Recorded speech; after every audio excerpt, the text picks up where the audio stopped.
that many of these Turkish families had that we met.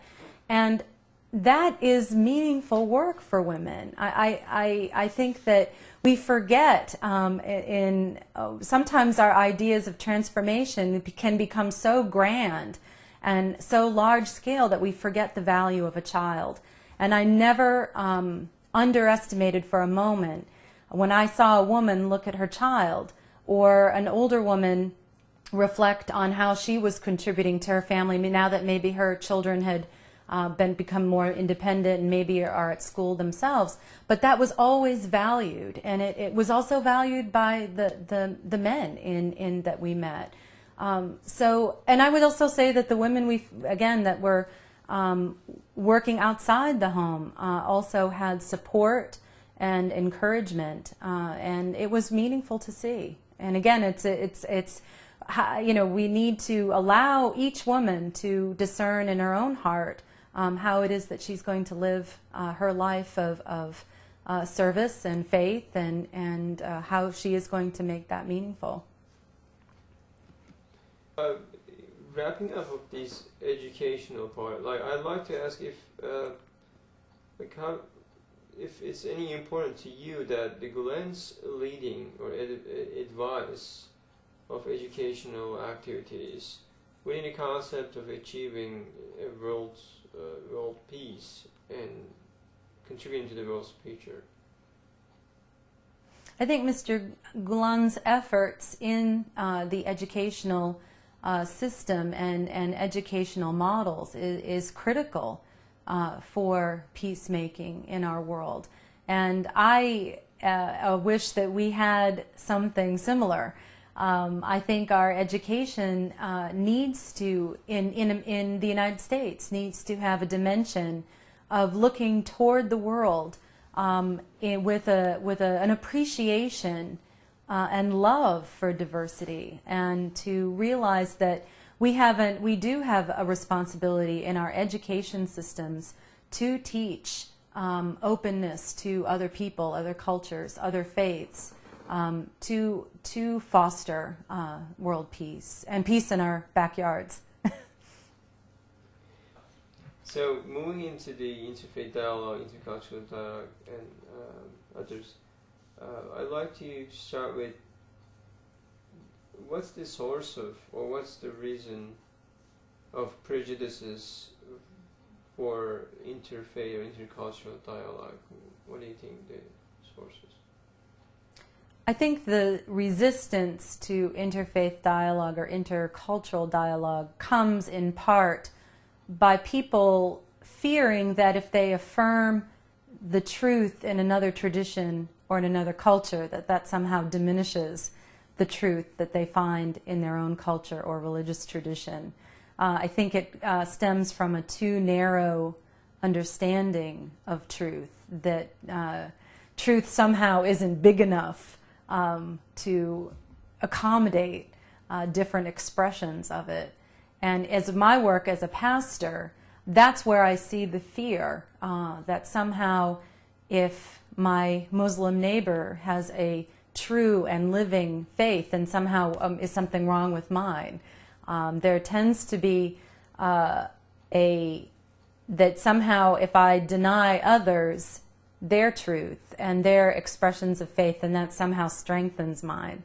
And I think what we need to do as religious leaders is find a way to reassure people that appreciating another person's tradition doesn't diminish their own. In fact, just the opposite, that they will find that their own relationship with their religious tradition will be deepened and enriched, and they will have the blessing of being part of a greater communion, a greater global communion of many people expressing and sharing what a meaningful religious life is for them.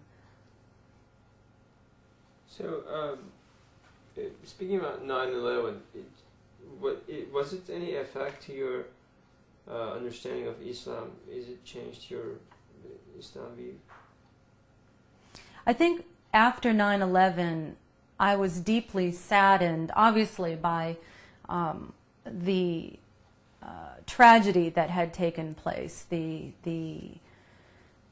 devastation to so many lives, and to the life as we knew it changed.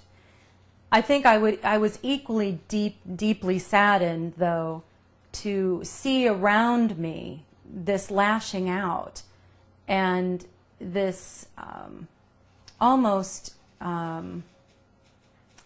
hardening of the heart toward really any sort of deeper understanding of what were some of the factors that contributed to this this tragedy, to these acts. That there almost seemed to be a reaction against any sort of digging deeper and struggling with it as community, as people of all religions. Let's look at this and see what has happened here, and to grieve that and heal with that and really move together. Unfortunately, I think in some ways that we became more fragmented.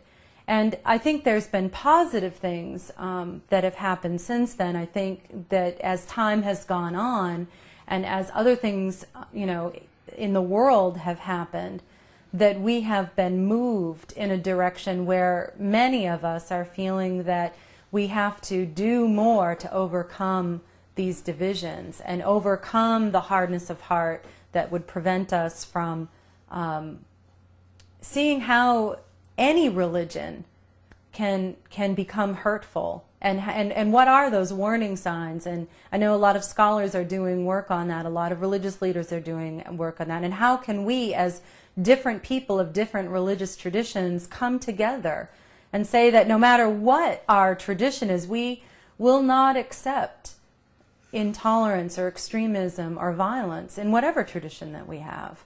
I think we are hopefully moving more toward a model of cooperation so that we can promote all of our religious faiths, but in ways that show the best of those religious faiths, the best of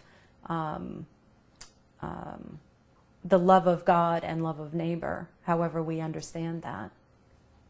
Were you aware of the works of Fethullah Gulen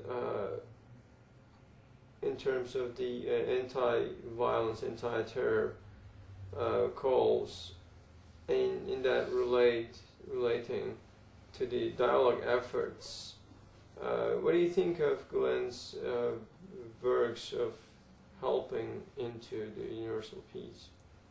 Before becoming involved with IID, I was not aware that Mr. Gulen was, I didn't realize that he had a paradigm of nonviolence and that he was a teacher of that. And I think it's been largely through my husband's work as a religious scholar that I've been exposed to his ideas. And my husband developed a class on nonviolence and looked at many different teachers of that paradigm, and definitely includes Mr. Gulen in that group of teachers who show us the way. So I think that for me, I have my work cut out for me, because I feel that as a religious leader, as a pastor in a local church, I believe that nonviolence needs to be our paradigm.